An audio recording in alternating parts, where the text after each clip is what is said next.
ඔන්න එකමත් එක කාලෙක සෙන් ආරාමයක් තිබුණා. මේ සෙන් ආරාමේ හිටිය ලොකු හාමුදුරුවෝ මිය යන්න ආසන්න වෙලා ඉන්න වෙලාවක සෙන් ආරාමේ ඊළඟට බාරගන්න ඉන්න හාමුදුරුවන් කැඳවලා අවවාදයක් දුන්නා. උන්වහන්සේ කිව්වේ මෙන්න මෙහෙම දෙයක්.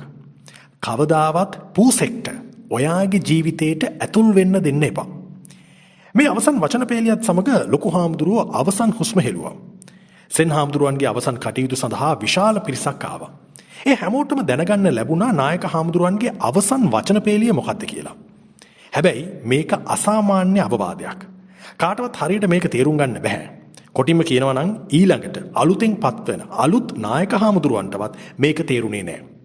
අලුත් නායක හාමුදුරුවන්ට හැමතිස්සෙම තිබුණු ප්‍රශ්නයක් තමයි ඇයි මගේ ජීවිතේට පූසෙක් ඇතුල් නොවිය යුතුයි කියලා කලින් නායක හාමුදුරුවෝ කිව්වේ කියන එක. කලින් නායක හාමුදුරුවන්ගේ අවසන් කටයුතු පූර්ණ චාරිත්‍රානුකූලව ගෞරවයෙන් යුක්තව සිද්ධ වුණා.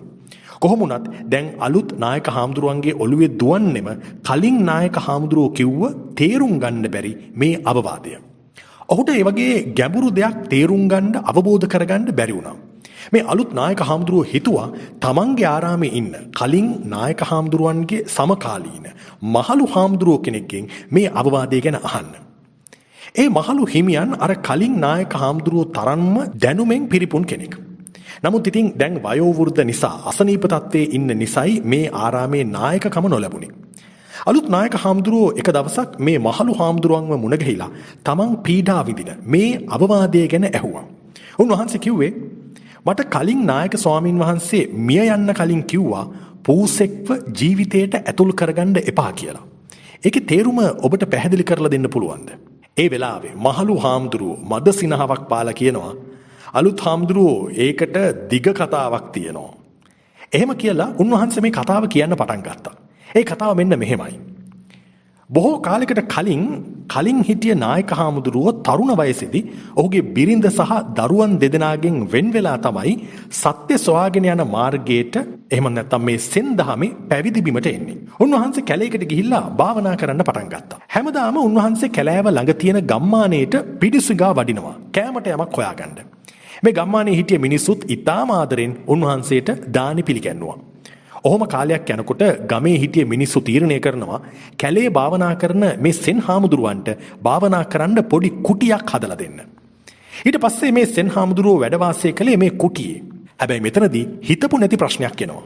උන්වහන්සේට අඳින්න තිබුණේ සිවුරු දෙකයි.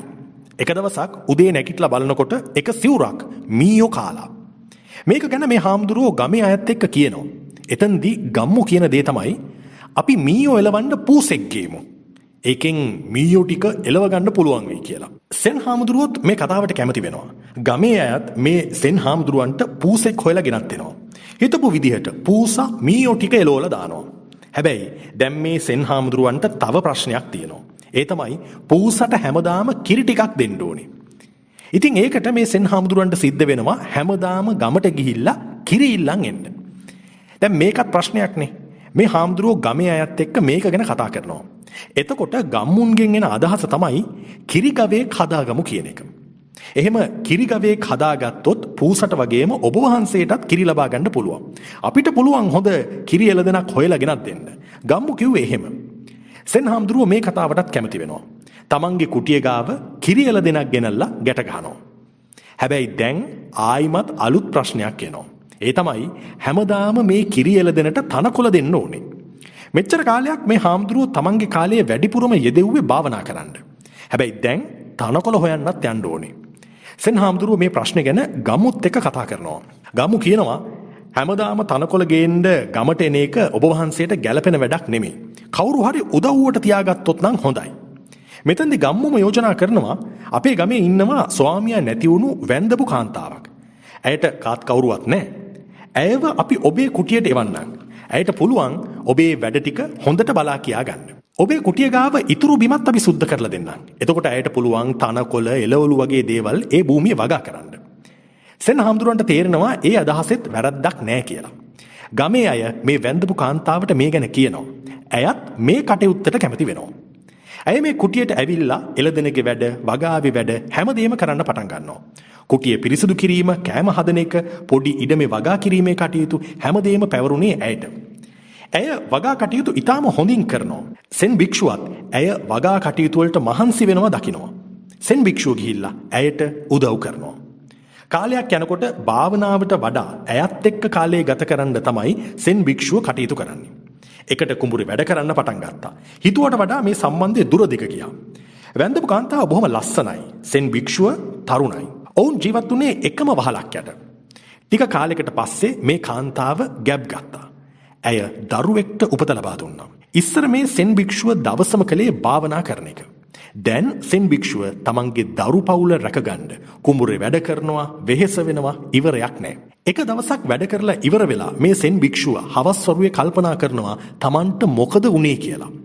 තමන් බිරිඳයි දරු දෙන්නයි අත්හැරලා වනයේට ආවේ භාවනා කරලා සත්‍ය සොයාගන්න.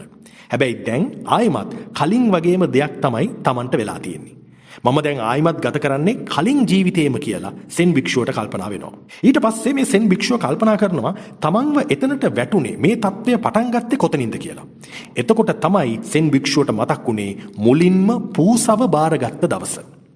කතාව ඉවර කරලා මහලු භික්ෂුව අලුත් නායක හාමුදුරුවන්ට කිව්වා දැන් ඔයාට තේරෙනවා නේද කලින් නායක හාමුදුරුවෝ මිය යන්න කලින් කිව්ව අන්තිම අවවාදේ තේරුම.